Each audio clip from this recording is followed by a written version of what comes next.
I express appreciation for those J'exprime ma reconnaissance pour les personnes qui ont servi si fidèlement et je soutiens avec enthousiasme celles qui ont été appelées.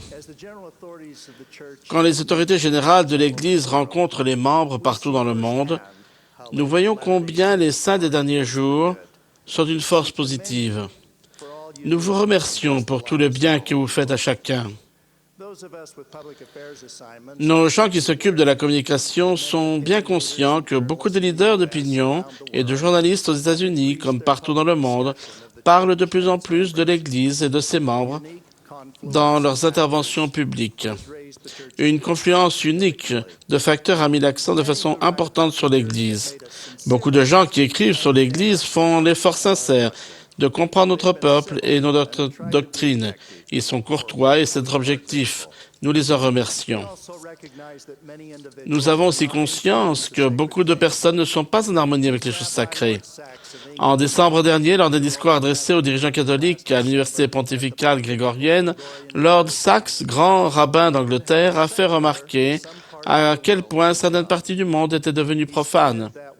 Il a dit que l'un des coupables est l'athéisme scientifique agressif qui n'a pas d'oreille pour entendre la musique de la foi. La grande vision introductrice du livre de Mormon est le songe prophétique de Léhi sur l'arbre de vie. Cette vision décrit clairement les obstacles à la foi qui existent de nos jours et le gouffre qui sépare les gens qui aiment Dieu, qui assistent au culte et qui se sentent responsables vis-à-vis de ceux qui ne le font pas. Léhi explique certains comportements qui détruisent la foi. Certains sont orgueilleux, vaniteux et insensés.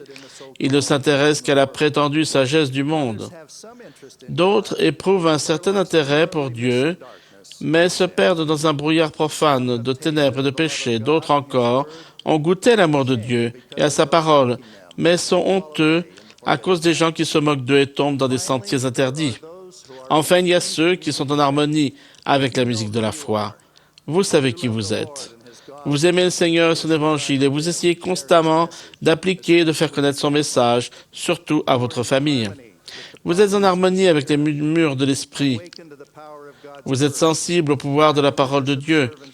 Vous avez des pratiques religieuses chez vous et vous essayez diligemment de vivre en disciple du Christ. Nous savons combien vous êtes occupés. Sans clergé professionnel rémunéré, la responsabilité d'administrer l'Église dépend de vous, membres dévoués. Nous savons qu'il est courant pour les membres des épiscopats, des présences de pieux et pour beaucoup d'autres d'offrir de longues heures de service dévouées. Les présidences d'auxiliaires et les collèges sont exemplaires dans leurs sacrifices désintéressés. Ces services et ces sacrifices sont le fait de tous les membres, jusqu'à ceux qui tiennent les registres de secrétariat, aux instructeurs au foyer et aux sœurs visiteuses, fidèles et à ceux qui enseignent. Nous sommes reconnaissants envers ceux qui travaillent courageusement comme dirigeants scouts ou comme instructeurs à la garderie. Soyez tous assurés de notre amour et de notre reconnaissance pour tout ce que vous faites et pour ce que vous êtes. Nous savons bien que certains membres sont moins intéressés par certains enseignements du Sauveur et ils sont moins fidèles. Notre désir est que ces membres s'éveillent pleinement à la foi et augmentent leur activité et leur engagement. Dieu aime tous ses enfants. Il veut que tous reviennent à lui. Il désire que tous soient en harmonie avec la musique sacrée de la foi. L'expiation du Sauveur est un don pour tous. Il faut qu'il soit enseigné et compris que nous aimons et respectons toutes les personnes que Léhi a décrites. Souvenez-vous, ce n'est pas à nous de juger. Le jugement appartient au Seigneur. Le président Monson nous a expressément demandé d'avoir le courage de nous abstenir de juger les autres. Il a aussi demandé à tout membre fidèle de secourir ceux qui ont goûté le fruit de l'Évangile, puis qui sont tombés, ainsi que les gens qui n'ont pas encore trouvé le chemin étroit et resserré. Nous prions pour qu'ils tiennent la barre et prennent part à l'amour de Dieu, ce qui remplira leur âme d'une joie extrêmement grande.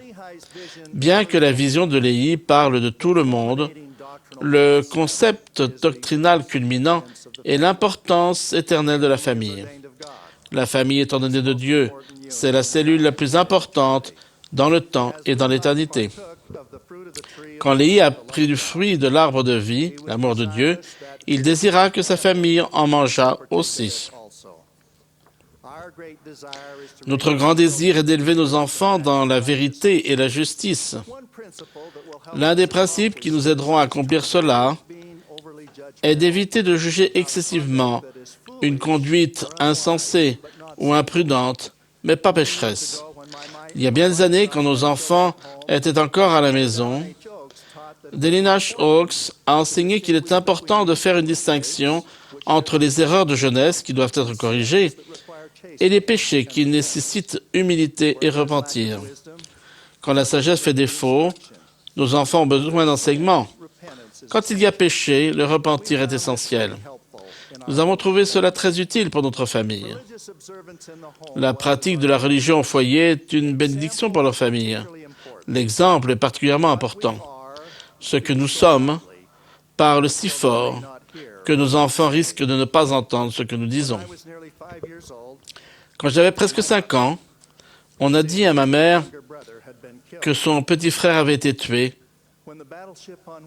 quand le cuirassé sur lequel il était a été bombardé près des côtes du Japon vers la fin de la Deuxième Guerre mondiale. Cette nouvelle l'a atterrée. Elle a été très affectée et est allée dans la chambre. Après un moment, j'ai jeté un coup d'œil dans la chambre pour voir si elle allait bien. Elle était agenouillée en prière au pied du lit. Une grande paix est descendue sur moi parce qu'elle m'avait enseigné à prier et à aimer le Sauveur. C'était typique de l'exemple qu'elle m'a toujours montré, l'exemple de mères et des pères qui prient avec leurs enfants peut être plus important que n'importe quel autre. Le message, le ministère et l'expiation de Jésus-Christ, notre Sauveur, est notre programme essentiel d'études familiales. Aucune écriture ne caractérise mieux notre foi que 2 Néphi 25-26. Et nous parlons du Christ, nous nous réjouissons dans le Christ, nous prêchons le Christ, nous prophétisons concernant le Christ et nous écrivons selon nos prophéties, afin que nos enfants sachent vers quelle source ils peuvent se tourner pour obtenir la rémission de leurs péchés. L'un des principes sous-jacents de la vision de Léhi est que les membres fidèles doivent tenir fermement la barre de fer pour rester sur le chemin étroit et resserré qui mène à l'arbre de vie. Il est essentiel que les membres lisent, sondent et étudient les Écritures. Le livre de Mormon est extrêmement important. Bien sûr, il y aura toujours des gens qui en sous-estimeront l'importance ou qui dénigreront ce livre sacré. Certains ont utilisé l'humour.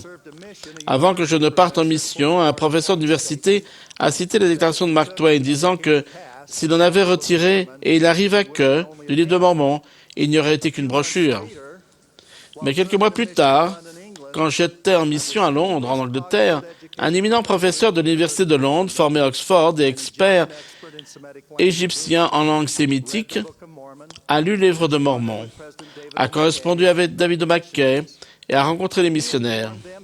Il leur a dit qu'il était convaincu que le livre de Mormon était bien une traduction de la science des Juifs et du langage des Égyptiens, dans la période décrite dans le livre de Mormon.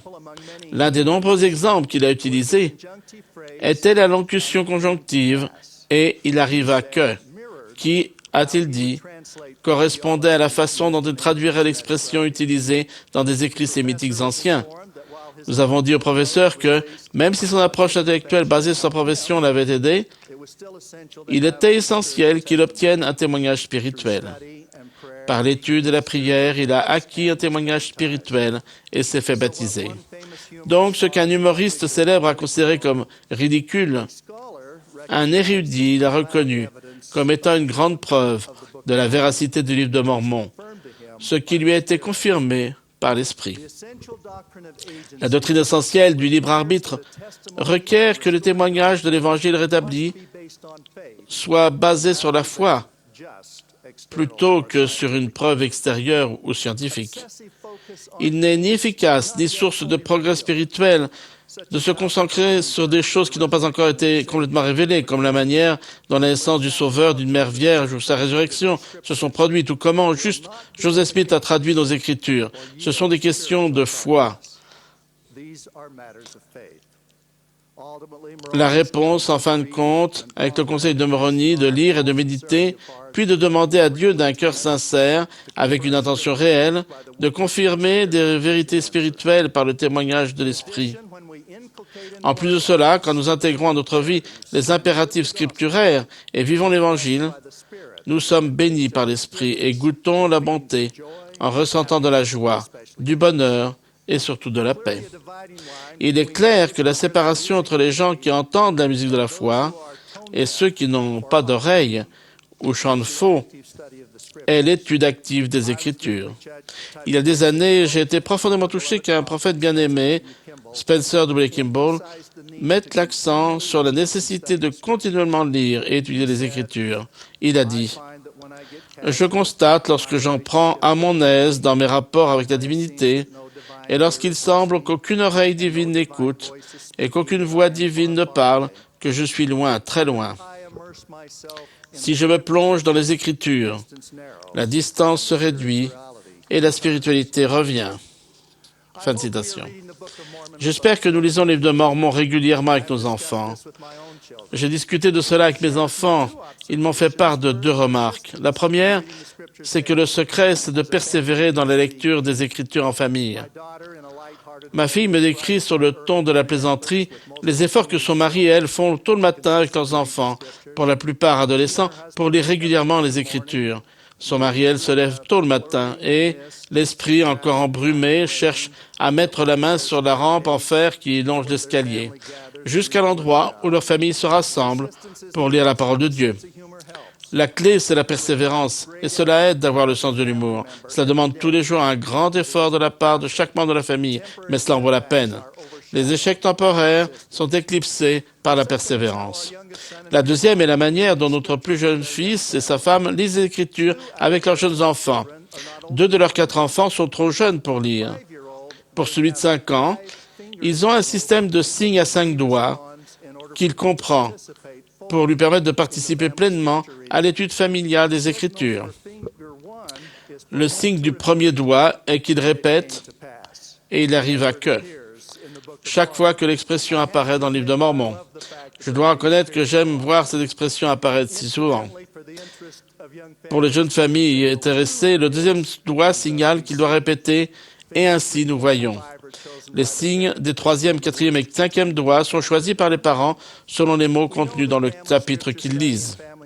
Nous savons que l'étude des Écritures en famille et les soins familiales ne sont pas toujours parfaites. Quels que soient les problèmes que vous rencontrez, ne vous découragez pas. Comprenez que la foi au Seigneur Jésus-Christ et l'observance de ses commandements sont et seront toujours le test majeur de la condition mortelle. Par-dessus tout, nous devons tous comprendre que quand quelqu'un n'entend pas la musique de la foi, il n'est plus en harmonie avec l'esprit. Comme le prophète Néphi l'a enseigné, si vous avez entendu sa voix, il vous a parlé avec une petite voix douce, mais vous aviez perdu toute sensibilité, de sorte que vous ne pouviez pas sentir ses paroles. Notre doctrine est claire, nous devons être positifs et prendre courage.